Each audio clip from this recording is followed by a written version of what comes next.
Next question है हमारा question number 16। ये भी हम अपने पहले लेक्चर में कर चुके हैं। इलेक्ट्रिक जनरेटर क्या है, उसका प्रिंसिपल क्या है, उसकी वर्किंग क्या है। हमने डीसी जनरेटर भी करा हुआ है और एसी जनरेटर भी करा हुआ है, कंप्लीटली करा हुआ है। अगला क्वेश्चन देखते हैं, when does an electric short circuit occur. Electric short circuit कब होता है, ये मैंने अभी एक क्वेश्चन में और बताया था। जैसे कि हमारे घर में पैरेलल कनेक्शन लगे हुए हैं और उस पैरेलल कनेक्शन में बहुत सारे हमने अप्लायंसेस को जोड़ा हुआ है, ट्यूब को जोड़ा हुआ है, फैन को जोड़ा हुआ है, हर चीज को जोड़ा हुआ है। तो जब हमारी लाइव वायर और न्यूट्रल वायर किसी वजह से एक दूसरे से चिपक जाती है तो उसको हम कहते हैं सर्किट छोटा हो गया। अभी करंट को यहां भी जाना था, यहां भी जाना था, यहां भी जाना था, बट इसकी वजह से करंट इतने हिस्से में नहीं जाता और वो शॉर्ट सर्किट हमारा छोटा हो गया। ठीक है, इसको हम कहते हैं शॉर्ट सर्किट। किस वजह से? लाइव वायर और न्यूट्रल वायर की चिपकने की वजह से ये खेल हो जाता है। लास्ट क्वेश्चन देखते हैं हमारा मैग्नेटिक इफेक्ट ऑफ करंट का। What is the function of earth wire. Earth wire का फंक्शन क्या है?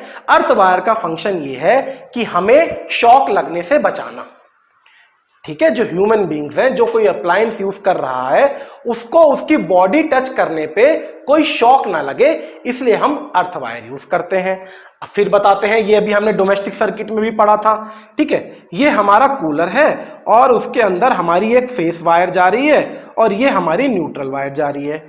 किसी वजह से इंसुलेशन ब्रेक होने की वजह से या जो फेस वायर है हमारी मेटेलिक बॉडी को टच कर देती है, और जैसे ही वो मेटेलिक बॉडी को टच करती है तो अगर किसी पर्सन ने इसको टच किया तो वो अर्थ पे खड़ा है तो सर्किट पूरा हो गया।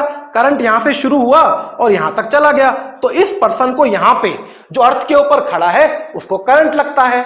इसके लिए हम क्या करते हैं, एक तीसरी वायर अपने घर के स्विचिंग बोर्ड में लगाते हैं जिसका नाम है अर्थ वायर। उसको हम अपने सारे अप्लायंसेस से डायरेक्टली जोड़ देते हैं। ठीक है, अब क्या है, अब करंट क्या करेगा, जैसे ही ये यहां से कनेक्ट हुआ, ठीक है, हमने इसको टच भी करा, बट जब हमने टच किया अर्थ तक फ्लो करने में उसको बहुत सारा रेजिस्टेंस मिलेगा। बट इस कनेक्शन में आप देखिए कोई भी रेजिस्टेंस नहीं है, और जब रेजिस्टेंस 0 के बराबर हो जाता है तो करंट हमारा बहुत हाई मतलब कि इंफिनिटी हो जाता है, जिसकी वजह से जो भी करंट है, एक्सेस अमाउंट ऑफ करंट, वो कहां जा रहा है, अर्थ में जा रहा है। और इसी वजह से अर्थ वायर लगाने से हम अपने आप को शॉक लगने से बचाते हैं। तो अर्थ वायर यूज करने का पर्पस यही है कि ये एक तरीके का सेफ्टी मेजर है।